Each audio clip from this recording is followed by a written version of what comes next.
नमस्कार दोस्तों, आप सभी का एक बार फिर से स्वागत है आपके अपने YouTube channel CG job education में।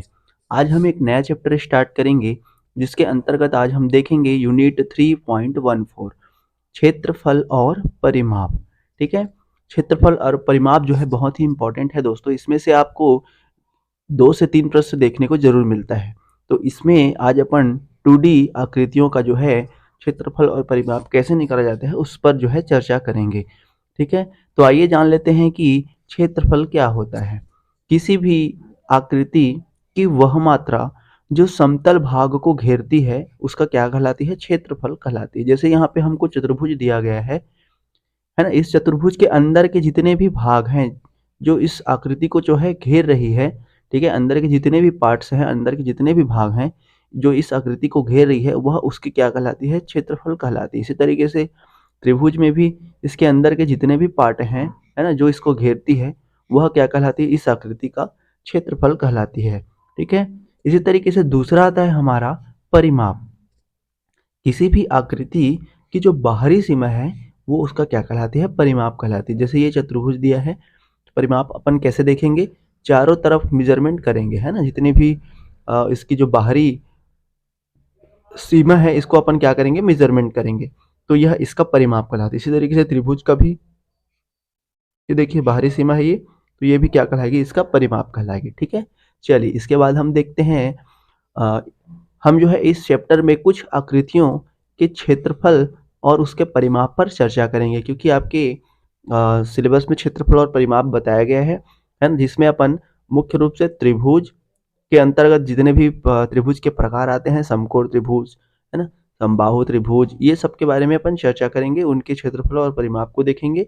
इस तरीके से चतुर्भुज के अंतर्गत जितने भी आते हैं हमारे वर्ग, आयत, समलंब चतुर्भुज, समांतर चतुर्भुज, ठीक है, समचतुर्भुज, इन सभी के अपन क्षेत्रफल और परिमाप पर चर्चा करेंगे। इसके बाद आता है नेक्स्ट वृत्त।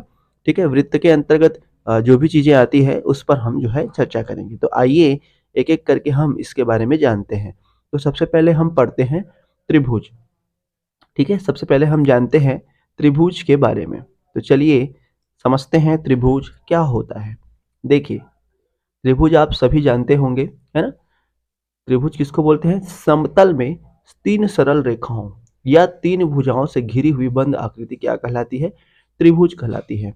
ठीक है, जैसे यहाँ पे एक आकृति बताई गई है, यदि मैं इस पॉइंट को ए, इस पॉइंट को बी और इस पॉइंट को सी मान लूँ, तो ये क्या हो जाएगी?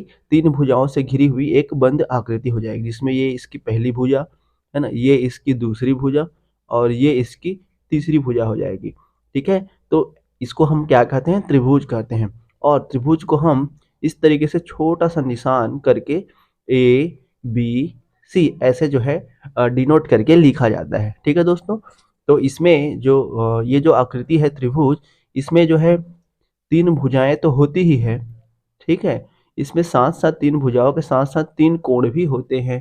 ठीक है, यदि इन इन कोण, यदि ये जो कोण दिए हुए हैं ये अलग अलग होंगे, ठीक है, जितने भी डिग्री के ये कोण रहेंगे उस पर जो है ये सब त्रिभुज जो है डिपेंड करता है। ठीक है, तो आइए जानते हैं अब त्रिभुज के कुछ प्रकारों के बारे में। तो देखिए, त्रिभुज के प्रकारों को हम दो तरीकों से बांट सकते हैं। सबसे पहले तो भुजा के आधार पर और दूसरा कोण के आधार पर, क्योंकि त्रिभुज में दो चीजें होती है, एक तो भुजा होती है और दूसरा हमारा कोण होती है। ठीक है, तो सबसे पहले देख लेते हैं भुजा के आधार पर त्रिभुज के कौन कौन से प्रकार होते हैं। ठीक है, तो भुजा के आधार पर सबसे पहला प्रकार आता है हमारा समबाहु त्रिभुज। ठीक है, समबाहु, इक्विलेटरल ट्रायंगल जिसको अपन बोलते हैं, समबाहु यानी जिसकी बाहु यानी भुजाएं, है ना, सम यानी समान हो, ठीक है, जिसकी सभी भुजाएं क्या हो? समान हो। तो जिस त्रिभुज की तीनों भुजाएं समान हो उसे हम, उस ऐसे त्रिभुज को हम क्या कहते हैं? समबाहु त्रिभुज कहते हैं। देख लीजिए यहाँ पे दिया गया है एक त्रिभुज, त्रिभुज ए बी सी, है ना, त्रिभुज ए बी सी हमको दी गई है, जिसकी भुजा कौन कौन सी भुजा दी गई है हमको? ए बी, बी सी और सी ए, ये तीनों भुजाएं हमको दी गई है ना। तीनों क्या है? देखिए तीनों क्या है यहाँ पे? बराबर है। तो ऐसे त्रिभुज को हम क्या कहते हैं?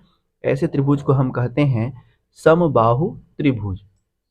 इसके बाद देखिए, इसके बाद दूसरा हमारा दिया हुआ है समद्विबाहु त्रिभुज।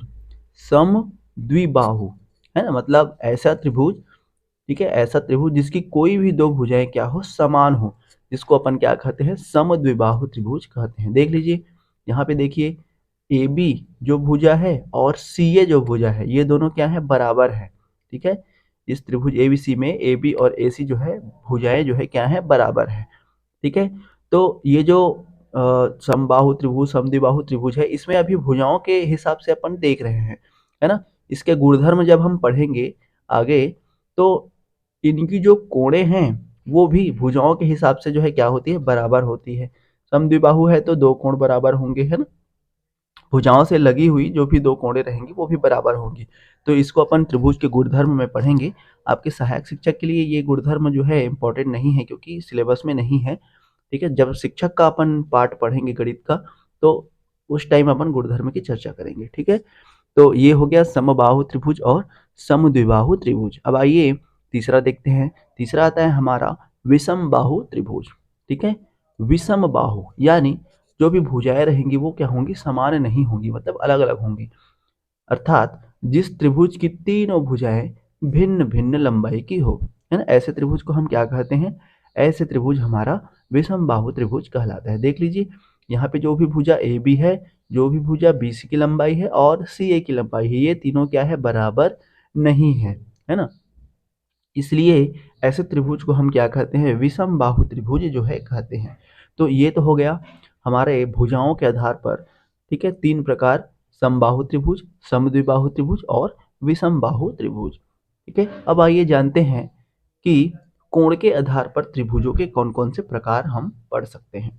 देखिए कोण के आधार पर त्रिभुजों के कितने प्रकार होते हैं। तो सबसे पहला आता है न्यून कोण त्रिभुज। न्यून कोण, न्यून का अर्थ होता है कम।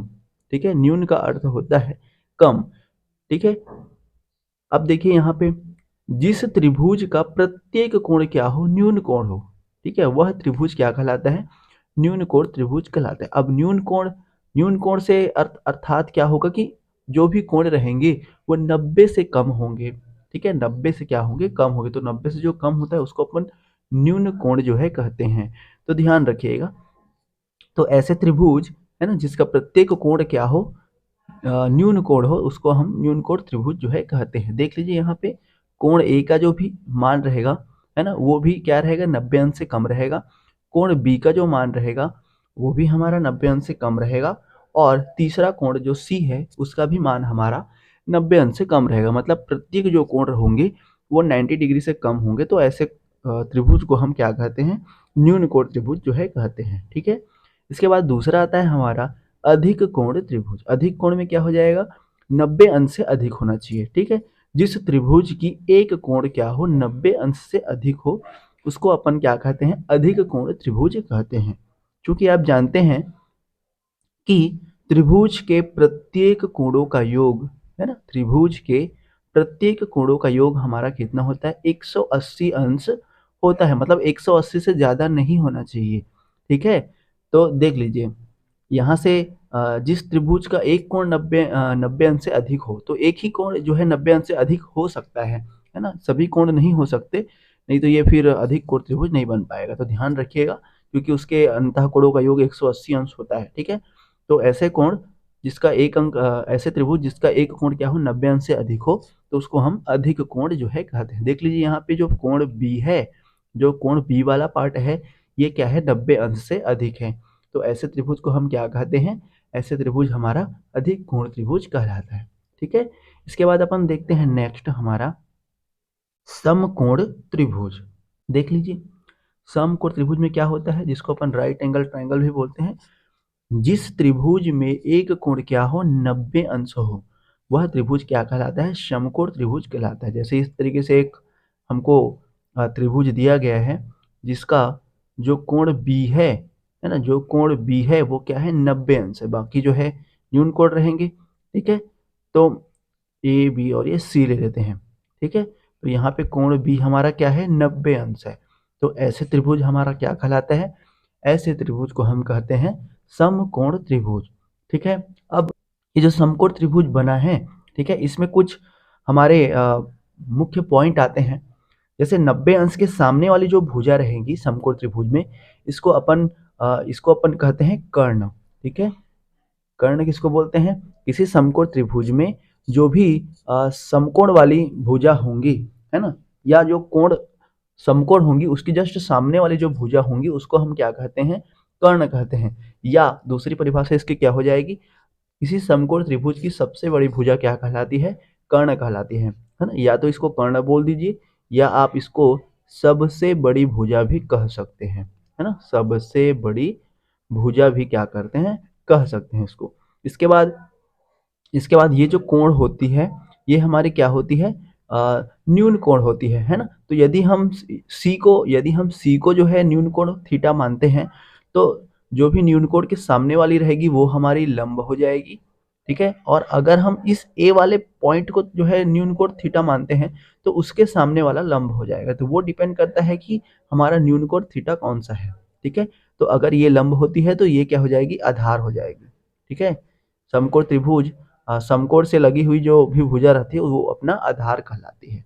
ठीक है दोस्तों, तो इस तरीके से लंब, कर्ण और आधार तीन जो है यहाँ पे भुजाएं जो है होती है किसी समकोण त्रिभुज में। ठीक है, इसमें एक नियम लगता है जिसको अपन पाइथागोरस प्रमेय कहते हैं। ठीक है, पाइथागोरस प्रमेय जिसको अपन कहते हैं, है ना, पाइथागोरस प्रमेय जिसको अपन कहते हैं, इसमें क्या होता है? कर्ण का वर्ग, है ना। पाइथागोरस प्रमेय किसको बोलते हैं? किसी समकोण त्रिभुज में कर्ण का वर्ग शेष अन्य दो भुजाओं यानी लंब के वर्ग और आधार के वर्ग, ठीक है, शेष दो भुजाओं के वर्गों के योगफल के बराबर होता है, जिसको अपन क्या कहते हैं? पाइथागोरस प्रमेय जो है कहते हैं। तो ध्यान रखिएगा, ये समकोण त्रिभुज में कुछ महत्वपूर्ण पॉइंट्स जो है होते हैं। ठीक है, सबको समझ में आ गया? हम भुजाओं के आधार पे और कोण के आधार पे त्रिभुज की जो है महत्वपूर्ण प्रकारों के बारे में चर्चा की। अब आइए जानते हैं त्रिभुज के क्षेत्रफल और परिमाप से संबंधित महत्वपूर्ण सूत्र। तो सबसे पहले हम नॉर्मल त्रिभुज की देख लेते हैं। यदि त्रिभुज का हमारा आधार a और उसकी ऊंचाई h दिया गया है, ठीक है, यदि आधार a और ऊंचाई h दिया गया है, तो किसी भी त्रिभुज का परिमाप हम कैसे निकालते हैं? परिमाप निकालने के लिए हम सभी भुजाओं को क्या कर देते हैं? जोड़ देते हैं, है ना। जैसे ए बी भुजा है, बी सी है और सी ए है, तो सबका जो भी मान रहेगा, यूनिट रहेगा, इकाई रहेगा, उसको अपन क्या कर देंगे? जोड़ देंगे। तो त्रिभुज का हमारा परिमाप निकल करके आ जाता है। ठीक है, तो बिल्कुल ध्यान रखिएगा, त्रिभुज का परिमाप निकालने के लिए हम क्या करेंगे? सभी भुजाओं को जो है जोड़ देंगे। उसके बाद दूसरा आता है त्रिभुज का क्षेत्रफल। यदि हमारा आधार a और ऊंचाई h दिया गया है, तब हम त्रिभुज का क्षेत्रफल कैसे निकालेंगे? तो उस कंडीशन में त्रिभुज का क्षेत्रफल हो जाता है 1/2 गुणित आधार गुणित ऊंचाई। ठीक है, 1/2 गुणित आधार a गुणित ऊंचाई h। ठीक है, तो इस तरीके से ये हो जाता है।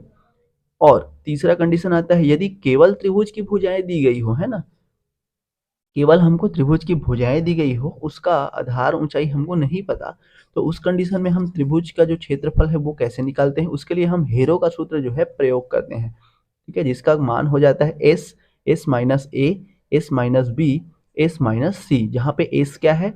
एस हमारा परिमाप को डिनोट करता है। यहाँ पे हम एस कैसे निकालते हैं? जो भी परिमाप रहेगा उसका आधा कर देंगे तो ये एस की वैल्यू हो जाएगा। परिमाप को अपन 2s से डिनोट करते हैं, और जो भी इसकी आधा वैल्यू हो जाएगी वो इसका क्या हो जाएगा? परिमाप हो जाएगा। ठीक है, तो इस तरीके से हम जो है निकालते हैं। ठीक है दोस्तों, इसके बाद आता है हमारा समकोण त्रिभुज। अब आइए जानते हैं समकोण त्रिभुज के कुछ महत्वपूर्ण फार्मूले, है ना। सबसे पहले आता है समकोण त्रिभुज का परिमाप, है ना। समकोण त्रिभुज में हमारा तीन भुजाएं होती हैं जिसको अपन लंब, कर्ण और आधार कहते हैं। ठीक है, तो इन तीनों भुजाओं का जोड़ देंगे अगर इन तीनों भुजाओं को, तो हमारा परिमाप निकल करके आ जाता है। ठीक है, समकोण त्रिभुज का यदि हम कर्ण देखें, कर्ण यानी एज की लंबाई हम देखें, तो पाइथागोरस प्रमेय से मैंने बताया था कि एज का स्क्वायर, है ना, यानी कर्ण का वर्ग शेष अन्य दो भुजाओं यानी लंब के वर्ग और आधार के वर्ग के जो है जोड़ के जो है योग के जो है बराबर होता है। तो यहाँ से हम एच यानी विकर्ण यानी कर्ण की जो है लंबाई निकालते हैं। तो इस कंडीशन में ये हो जाता है A square plus B square, under root में A square plus B square. तो ये हो जाएगा हमारा कर्ण निकालना। ठीक है। इसके बाद आता है समकोण त्रिभुज का क्षेत्रफल। समकोण त्रिभुज का क्षेत्रफल में फिर वही आ जाएगी ऊंचाई और आधार वाली बात। ठीक है, तो 1/2 गुणित लंब गुणित आधार। ठीक है, तो इस तरीके से हम जो है निकालते हैं समकोण त्रिभुज का क्षेत्रफल। अब इसके बाद देखते हैं समबाहु त्रिभुज के कंडीशन में। ठीक है, समबाहु त्रिभुज के कंडीशन में क्या क्या हो जाएंगी। देखिए, समबाहु त्रिभुज की प्रत्येक भुजा, है ना, समबाहु यानी सभी भुजाएं क्या रहेंगी, सभी भुजाएं इसकी जो भी रहेंगी वो क्या होंगी, बराबर होंगी, है ना भाई, सभी भुजाएं बराबर होंगी। तो यदि भुजाएं बराबर हैं, ठीक है, तो यदि भुजाएं बराबर हैं तो इसका परिमाप हम कैसे निकालते हैं, सभी भुजाओं को जोड़ देते हैं। तो इसका भी मान a है, इसका भी मान a है, इसका भी मान a है, तो ये 3a हो जाता है। तो ध्यान रखिएगा समबाहु त्रिभुज का जो परिमाप है वो कितना होता है, 3a होता है। ठीक है, इसी तरीके से क्षेत्रफल इसका क्या हो जाएगा, क्षेत्रफल इसका हो जाएगा 1/2 गुणित आधार गुणित ऊंचाई। अगर हमारा ऊंचाई भी दिया हुआ है ना, अगर ये एच हमको दिया हुआ है, अगर इसका शीर्ष लंब, इसको अपन शीर्ष लंब कहते हैं। ठीक है, इसको अपन शीर्ष लंब या माध्यिका भी बोल देते हैं, ध्यान दीजिएगा, इसको शीर्ष लंब या माध्यिका भी बोल देते हैं, जो कि बीच को जो है दो भागों में काटता है, इसलिए इसको माध्यिका जो है बोल देते हैं। तो समबाहु त्रिभुज का क्षेत्रफल क्या हो जाएगा, आधार गुणित ऊंचाई। ठीक है, समबाहु त्रिभुज का क्षेत्रफल अगर हमको इस तरीके से दिया हुआ है, ठीक है, अगर हमको आधार और ऊंचाई दिया हुआ है तो हम ये वाला फॉर्मूला यूज करेंगे, अगर नहीं दिया है तो हम कैसे करेंगे, तो ये होता है वर्गमूल 3/4 ए स्क्वायर। ठीक है, वर्गमूल 3/4 ए स्क्वायर। ठीक है, और इसका शीर्ष लंब हम कैसे निकालते हैं, शीर्ष लंब यानी माध्यिका की जो वैल्यू है उसको हम कैसे निकालते हैं, वर्गमूल 3/2 ए। ठीक है, वर्गमूल 3/2 ए। तो ये हो गया कुछ महत्वपूर्ण सूत्र जिसका उपयोग करके हम जो है आगे जो है आने वाले प्रश्नों को सरल करेंगे। ठीक है, तो ये हो गया बेसिक पार्ट हमारा। आई होप सबको समझ में आ गया होगा। ठीक है, बिल्कुल आप लोग इसको एक बार रिपीट करिएगा। ठीक है, क्लास खत्म होने के बाद बिल्कुल आप लोग रिपीट करिएगा। ठीक है, और अच्छे से समझ में आ जाएगा। ठीक है, तो आज हमने त्रिभुज के बारे में चर्चा किया। ठीक है, क्षेत्रफल परिमाप क्या होता है इसके बारे में चर्चा किया। ठीक है, त्रिभुज के भुजाओं के आधार पर प्रकार देखे, कोण के आधार पर प्रकार देखे, और ये जाना कि त्रिभुज की यदि अलग अलग कंडीशंस दी गई हैं तो उसका परिमाप और क्षेत्रफल कैसे निकाला जाता है। ठीक है, तो आइए अब हम चर्चा करते हैं प्रश्न। ठीक है, प्रश्न जो है किस तरीके से पूछे जाते हैं एग्जाम में और कैसे उसको सरल करेंगे। तो चलिए सभी जो है साथ साथ बनाइएगा। देखिए, सबसे पहला क्वेश्चन हमारा इस तरीके से दिया हुआ है, पढ़ लेते हैं क्वेश्चन को। किसी त्रिभुज की भुजाएं 15 सेंटीमीटर, 13 सेंटीमीटर और 14 सेंटीमीटर है, इसका क्षेत्रफल क्या होगा। ठीक है, देख लीजिए, सरल करते हैं। चलिए, हमको क्या क्या बोला है, किसी त्रिभुज की भुजाएं, यहाँ पे एक छोटा सा त्रिभुज बना लेते हैं। ठीक है, छोटा सा एक त्रिभुज बना लेते हैं। ये जो है 15 सेंटीमीटर दिया है, ये जो है 14 सेंटीमीटर दिया है, ये जो है 13 दिया है। ठीक है, ये इस तरीके से दिया हुआ है 15, 13 और 14। इसको ए बी सी नाम ले लेते हैं, है ना। इसका हमको क्या निकालना है, क्षेत्रफल निकालना है। तो देख लीजिए, यहाँ पे जो भुजाएं हैं वो क्या है, अलग अलग लंबाई के दिए हुए हैं, है ना। इसकी जो भुजाएं हैं वो अलग अलग लंबाई की दी हुई है। तो जब अलग अलग लंबाई की दी जाती है तब हम त्रिभुज ए बी सी, है ना, त्रिभुज ए बी सी का क्षेत्रफल कैसे निकालते हैं। इसके लिए अपन हीरो का सूत्र जो मैंने बताया था वो यूज करते हैं, यानी एस माइनस ए, ठीक है, एस माइनस बी और एस माइनस सी, ये वाला फॉर्मूला अपन क्या करते हैं, उपयोग करते हैं। ठीक है, ये होता है अंडर रूट के अंदर में, तो अंडर रूट लगा दीजिए इसमें। ठीक है, यहाँ पे एस हम कैसे निकालेंगे, एस निकाला जाता है, एस हमारा जो निकाला जाता है वो निकालते हैं, सभी भुजाओं को जोड़ देते हैं। तो 15, 14 और 13 को जोड़ दीजिए, 15 प्लस 14 प्लस 13 बटे क्या हो जाएगा, 2 हो जाता है। ठीक है, बटे क्या हो जाता है, 2 हो जाता है। इस तरीके से अपन निकालते हैं। तो 15, 13 और 14 को जोड़ दीजिए, 5, 4, 9, 9, 3, 12 की 2, हासिल 1 और ये हो जाएगा 4, 42/2, यानी कितना आ गया, यहाँ से 21 आ गया। तो इसलिए हमारा जो क्षेत्रफल है त्रिभुज का वो कैसे हो जाएगा, त्रिभुज का क्षेत्रफल हो जाएगा एस माइनस ए। एस का मान हमारा 21 निकल के आया है, ठीक है। 21 माइनस ए, ये हमारा 15 दिया हुआ है, ठीक है। उसके बाद फिर 21 माइनस बी, बी हमारा 14 दिया हुआ है। उसके बाद 21 माइनस सी, सी हमारा 13 दिया हुआ है। ये कर देंगे। उसके बाद हम यहाँ से अंडर रूट जो है लगा देते हैं, ठीक है। अब इसको सरल कर दीजिए तो ये हो जाएगा अंडर रूट में 21 गुणा 21 में यहाँ 15 घटा दीजिए तो 6 आ जाएगा, 21 में 14 घटा दीजिए 7 आ जाएगा, 21 में 13 घटा दीजिए 8 आ जाएगा, ठीक है। इस तरीके से हो गया हमारा। अब इसको अंडर रूट से बाहर निकालना है अपने को, ठीक है। अंडर रूट से अपने को बाहर निकालनी है। तो अब इसको गुणा कर दीजिए।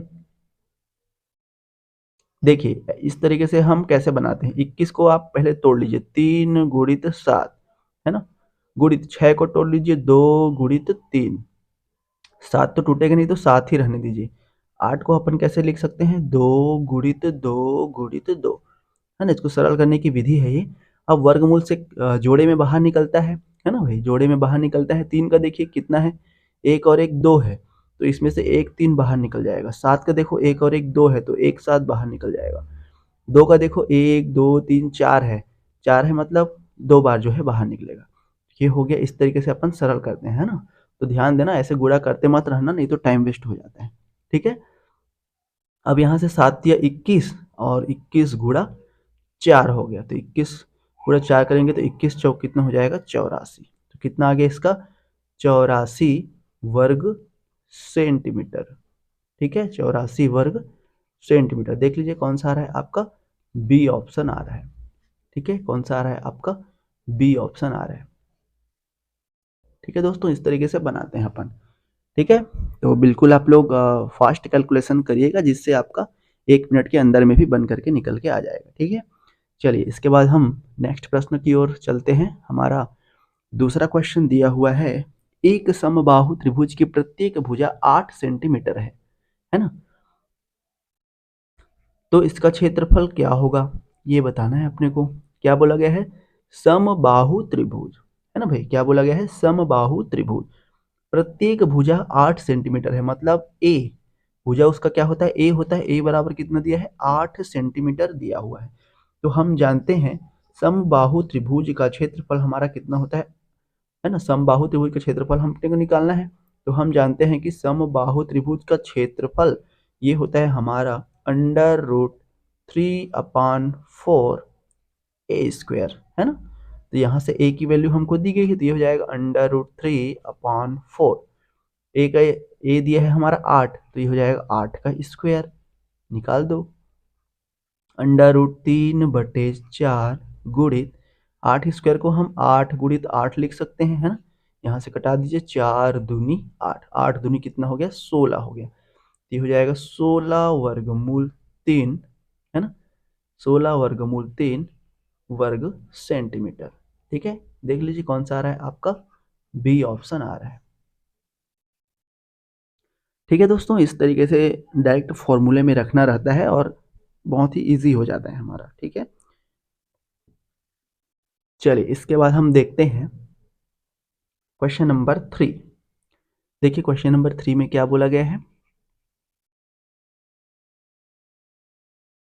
एक समबाहु त्रिभुज की माध्यिका 6 वर्गमूल 3 है, तो त्रिभुज का परिमाप जो है ज्ञात कीजिए, है ना।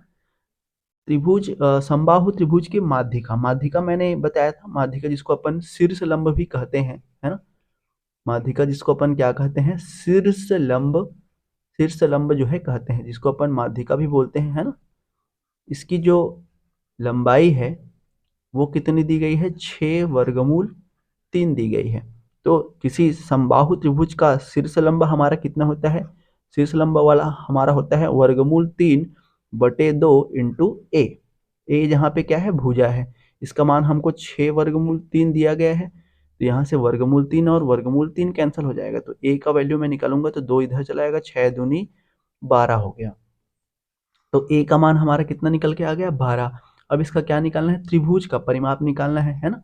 समबाहु त्रिभुज का परिमाप, समबाहु त्रिभुज का परिमाप। अब हमारा समबाहु त्रिभुज का जो परिमाप है वो कितना होता है, 3 गुणित ए, है ना। तो 3 गुणित ए का मान हमारा कितना निकाले हैं, 12 निकाले हैं, तो 12 या कितना हो जाएगा, 36 सेंटीमीटर हो जाएगा। देख लीजिए कौन सा आ रहा है आपका, सी ऑप्शन आ रहा है। ठीक है दोस्तों, बहुत ही इजी है, बहुत ही सरल है, इस तरीके से जो है अपन बनाते हैं। चलिए इसके बाद हम नेक्स्ट प्रश्न देखते हैं। क्वेश्चन नंबर 4, यदि किसी समबाहु त्रिभुज की ऊंचाई और क्षेत्रफल का आंकिक मान समान है ना, तो त्रिभुज की भुजा जो है ज्ञात कीजिए। ठीक है, त्रिभुज की भुजा जो है ज्ञात कीजिए। तो मान लेते हैं, है ना, मान लेते हैं कि त्रिभुज की जो हमारी भुजा है, उसकी त्रिभुज की हमारी जो भुजा है वो क्या है, ए है। ठीक है, तो इसकी ऊंचाई, ठीक है, इसकी ऊंचाई, ऊंचाई यानी कोई भी समबाहु त्रिभुज इस तरीके से दिया हुआ है, उसका ऊंचाई यानी क्या होता है, उसका शीर्ष लंब होता है ना भाई। ऊंचाई यानी क्या होता है, उसका शीर्ष लंब होता है। तो ऊंचाई यानी शीर्ष लंब, ठीक है, ऊंचाई यानी शीर्ष लंब, शीर्ष लंब इसका क्या होता है, √3/2 ए होता है ना। और समबाहु त्रिभुज का जो क्षेत्रफल है वो कितना होता है, क्षेत्रफल, क्षेत्रफल हमारा कितना होता है, √3/4 a² होता है। ठीक है, क्या बोला गया है प्रश्न में कि उसकी ऊंचाई और क्षेत्रफल का आंकिक मान क्या है, बराबर है। तो बराबर कर दीजिए इसको, √3/2 a बराबर √3/4 a²। ठीक है, यहाँ से इसको सरल करेंगे तो √3 कैंसल, दोनों साइड से a और a कैंसल। ठीक है, 2 एकम 2 और 2 दूने 4, तो यहाँ से a बराबर कितना आ गया, 2 आ गया। तो a बराबर हो जाएगा 2 इकाई। देख लीजिए कौन सा आ रहा है, ए ऑप्शन आ रहा है। ठीक है, जैसा क्वेश्चन में बोला जाए वैसा ही आपको चलनी है। ठीक है, चलिए इसके बाद हम देखते हैं अगला प्रश्न हमारा, क्वेश्चन नंबर 5।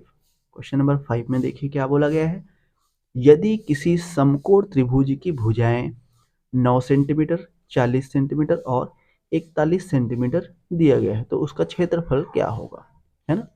यहाँ पे बोला गया है समकोण त्रिभुज, है ना भाई।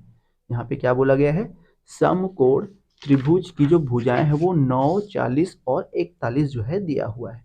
तो हमको क्या निकालना है, उसका क्षेत्रफल निकालना है। हम जानते हैं समकोण त्रिभुज का क्षेत्रफल, समकोण त्रिभुज का क्षेत्रफल क्या होता है भाई, समकोण त्रिभुज का क्षेत्रफल 1/2 गुणित आधार गुणित ऊंचाई, है ना। ऊंचाई यानी लंब बोल देते हैं इसको, आधार गुणित लंब, ये होता है हमारा क्षेत्रफल। अब यहां से देखिए, अब यहां से अपने को जानना है कि कौन सा इसका लंब है, कौन सा इसका आधार है। ये हो गया हमारा समकोण त्रिभुज। अब जानते हैं कि किसी भी समकोण त्रिभुज की सबसे बड़ी भुजा हमारी क्या होती है, कर्ण होती है। तो यहाँ पे देखिए 9 सेंटीमीटर, 40 सेंटीमीटर और 41 दिया है, तो ये तो हो जाएगा 41, ये हमारा कर्ण हो जाएगा। चाहे आप इसको लंब ले लो या इसको लंब ले लो, एक ही बात है। ठीक है, तो ये 9 और ये हो जाएगा 40 हो जाएगा। ठीक है, अब देखिए यहाँ से 1/2 गुणित आधार, आधार 40 गुणित लंब 9 कर दो भाई। तो ये 2 से कितने बार में चला गया, 20 बार में। तो 9 दूनी कितना हो जाएगा, 18, 180 जो है वर्ग सेंटीमीटर क्या निकल के आ गया, इसका क्षेत्रफल निकल करके आ गया। ठीक है, तो इस तरीके से बनाएंगे। चलिए अगला प्रश्न देखते हैं। नेक्स्ट प्रश्न दिया है क्वेश्चन नंबर 6, यदि किसी समकोण त्रिभुज का परिमाप 60 है और विकर्ण जो है 26 सेंटीमीटर है, तो उसका क्षेत्रफल निकालिए। आसानी से निकाल सकते हैं, है ना। तो एक काम करिए, इसको आप लोग होमवर्क नोट कर लीजिए। ठीक है, और इसको बना करके क्वेश्चन नंबर 6 हमारा होमवर्क है, कौन सा आंसर आएगा ये आप बना करके कमेंट में ज़रूर बताइएगा। ठीक है, क्वेश्चन नंबर 6 का आंसर ये होगा करके आप लोग कमेंट में बताइएगा। ठीक है, सभी इसका स्क्रीनशॉट ले लीजिए, ये क्वेश्चन आपका होमवर्क में है। ठीक है, चलिए इसके बाद अगला प्रश्न देखते हैं, क्वेश्चन नंबर 7। 7 में देखिए क्या बोला गया है, किसी त्रिभुजाकार क्षेत्र की भुजाएं 15 मीटर, 20 मीटर और 25 मीटर है, तो 5 रुपए पर मीटर स्क्वायर के भाव से क्षेत्र में बीज बोने का खर्च जो है ज्ञात कीजिए। ठीक है, देखिए थोड़ा सा अलग है, बता देते हैं। किसी त्रिभुजाकार क्षेत्र की भुजाएं, भुजाएं हमको अलग अलग दी गई है ना भाई। भुजाएं हमको अलग अलग दी गई है। तो यहाँ से हम क्या करेंगे, सबसे पहले इसका क्षेत्रफल निकालेंगे। तो भुजाएं अगर अलग अलग दी है तो क्षेत्रफल अपन हेरो का सूत्र लगाते हैं, जिसके लिए अपने को एस चाहिए रहता है। तो एस का मान हम कैसे लिखते हैं, सभी भुजाओं को जोड़ देंगे, यानी 20 15 प्लस 20 प्लस 25 पूरे का बटे 2 कर देते हैं, है ना। कर दीजिए यहाँ से, तो 20 और 15 40 और 40 20 60, 60 बटे 2, 60 बटे 2 यानी 30 आ गया, 60 बटे 2 यानी 30 आ गया, 30 मीटर आ गया हमारा एस का मान। अब यहाँ से क्षेत्रफल, ठीक है, त्रिभुजाकार क्षेत्र का क्षेत्रफल हो जाएगा हमारा S, S minus A, S minus B और एस माइनस सी, और ये होता है अंडर रूट के अंदर में, ठीक है। रख दीजिए, एस का वैल्यू हमारा 30 दिया है, डायरेक्ट रख रहा हूँ मैं 30 गुणित 30 माइनस 15, तो 30 माइनस 15 करेंगे तो 15 आएगा, गुणित 30 माइनस 20, 30 माइनस 20 करेंगे तो 10 आएगा, गुणित 30 माइनस 25, 30 माइनस 25 करेंगे तो 5 आएगा। तो मैंने डायरेक्ट कर दिया है, आप लोग ध्यान रखिएगा। चलिए, अब यहाँ से हम अपन क्या करेंगे, फिर वही है ना, अलग अलग भागों में तोड़ेंगे, ठीक है।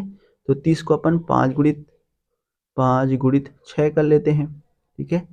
और इसको तोड़ सकते हैं अपन, 6 को और तोड़ लेते हैं, जितने भाग में टूटे उतना तोड़ लेते हैं।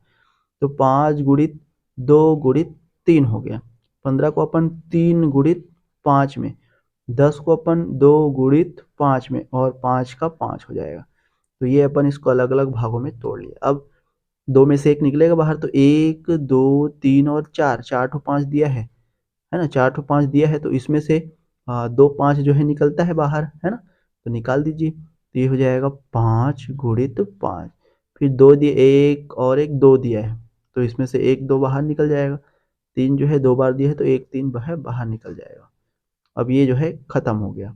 अब यहाँ से 5 5 6 25 गुणित 3 दूनी 6, ठीक है। 25 छक्का कितना होता है, 25 चौक 150, 25 चौक 100 और 25 छक्का 150, तो ये कितना निकल के आ गया, 150 वर्ग मीटर, 150 वर्ग मीटर। अब फिर क्या बोला है कि 5 रुपए पर मीटर स्क्वायर के भाव से क्षेत्र में बीज बोने का खर्च ज्ञात कीजिए, है ना भाई। अब यहाँ पे हमको बोला गया है कि 1 मीटर, है ना, यहाँ पे हमको बोला गया है कि 1 मीटर स्क्वायर का कितना है, 5 रुपया है। तो यहाँ से 150 मीटर स्क्वायर का कितना हो जाएगा, 150 मीटर स्क्वायर हो जाएगा 5 गुणित 150, है ना भाई। तो कितना हो जाएगा, 15 पंचे 75, यानी 750 रुपए जो है खर्च करने पड़ेंगे। देख लीजिए कौन सा आ रहा है आपका, सी ऑप्शन आ रहा है, ठीक है, सी ऑप्शन आपका सही आ रहा है। तो ये हो जाएगा हमारा, इस तरीके से बनाएंगे, ठीक है दोस्तों। चलिए, इसके बाद हमारा नेक्स्ट दिया है क्वेश्चन नंबर 8। किसी त्रिभुज का क्षेत्रफल 216 वर्ग सेंटीमीटर है और उसकी भुजाओं का अनुपात 3:4:5 दिया है, तो उसका परिमाप क्या होगा। ठीक है, हम जानते हैं त्रिभुज का क्षेत्रफल, ठीक है, त्रिभुज का क्षेत्रफल अलग अलग दिया है, अनुपात यानी हेरो का सूत्र लगेगा, एस माइनस ए, है ना, एस माइनस बी और एस माइनस सी, ठीक है, इस तरीके से ये अंडर रूट में होता है, ठीक है। अब यहाँ से क्षेत्रफल हमारा कितना दिया है, 216 दिया है, 216 बराबर एस, एस की वैल्यू हम कैसे निकालते हैं, एस की वैल्यू सभी भुजाओं को जोड़ देते हैं। तो मान लेते हैं 3:4:5 अनुपात दिया है, तो ये 3x प्लस ये 4x प्लस ये 5x, ठीक है, पूरे का बटे 2। तो इस तरीके से अपन जोड़ लेते हैं, है ना। तो यहाँ से 4 3 7 और 7 5 12, 12x बटे 2 यानी 6x हो जाएगा। एस की वैल्यू हमारा 6x आ गया, तो ये हो जाएगा 6x। अब यहाँ से s माइनस ए, तो 6x माइनस 3x करेंगे तो 3x आ जाएगा, गुणित s minus B, 6x minus 4x करेंगे तो 2x आ जाएगा, s माइनस सी, 6x माइनस 5x करेंगे तो x आ जाएगा, ठीक है, ये इस तरीके से आ गया। अब सरल कर दीजिए इसको, 6 त्रिक 18, 18 दूनी 36, 36 का 6 आ गया और 4 ठो एक्स दिया है उसका 2x आ गया, मतलब एक्स स्क्वायर आ गया, ठीक है। यहाँ से एक्स स्क्वायर की वैल्यू ये 216 दिया गया है, यहाँ से एक्स स्क्वायर की वैल्यू कितनी हो जाएगी, 216 बटे 6 घटा दो तो ये हो जाएगा 6 त्रिक 18। ठीक है, कितना बच गया यहाँ से 3 बच गया, 6 छक्का 36। तो एक्स स्क्वायर का मान 36 आ गया, तो एक्स बराबर कितना आ जाएगा 6 आ जाएगा। अब एक्स बराबर 6 आ गया, हमको क्या बताना है त्रिभुज का परिमाप। तो देख लीजिए परिमाप, है ना, परिमाप हमारा कितना होता है 2s से निरूपित करते हैं इसको। तो 2s से यहाँ पे 6 दिया था यानी 12x। ठीक है, 12x हो जाएगा, तो 12 गुणित x का मान 6 आया है, तो 12 से वो कितना होता है 72 होता है। तो ये हो जाएगा परिमाप इसका 72 सेंटीमीटर। ठीक है, देख लीजिए कौन सा आ रहा है आपका, डी ऑप्शन आ रहा है। ठीक है दोस्तों, इस तरीके से बनाएंगे अपन, बहुत ही सरल था। चलिए इसके बाद देखते हैं हमारा आज का आखिरी प्रश्न, क्वेश्चन नंबर 9। 24 सेंटीमीटर आधार वाले समकोण त्रिभुज का परिमाप 60 सेंटीमीटर, दो भुजाएं ज्ञात कीजिए। बहुत ही सरल है ना, इसको भी आप लोग होमवर्क नोट कर लीजिए, इसको भी आप लोग बताइएगा। क्वेश्चन नंबर 6 और क्वेश्चन नंबर 9 आपका होमवर्क हो जाएगा। दोनों को बताइएगा आप लोग कमेंट में कि कितना कितना आया इसका आंसर। ठीक है, तो ये हो गया हमारा त्रिभुज और उससे संबंधित कुछ महत्वपूर्ण प्रश्न। कल अपन इसी क्षेत्रमिति और परिमाप के अंतर्गत हम देखेंगे आयत के बारे में, चतुर्भुज के बारे में। ठीक है, चतुर्भुज के कौन कौन से प्रकार होते हैं उस पर चर्चा करेंगे, और उसके क्षेत्रफल और परिमाप कैसे निकाला जाता है उसको भी हम देखेंगे। ठीक है, तो आई होप आपको सबको जो है ये क्लास अच्छा लगा होगा। बिल्कुल हमारे साथ बने रहिए। कल मिलते हैं शाम 7 बजे, आयत से संबंधित, चतुर्भुज से संबंधित कुछ प्रश्नों पर चर्चा करेंगे, उसके बारे में जानेंगे। तब तक के लिए धन्यवाद दोस्तों, गुड नाइट।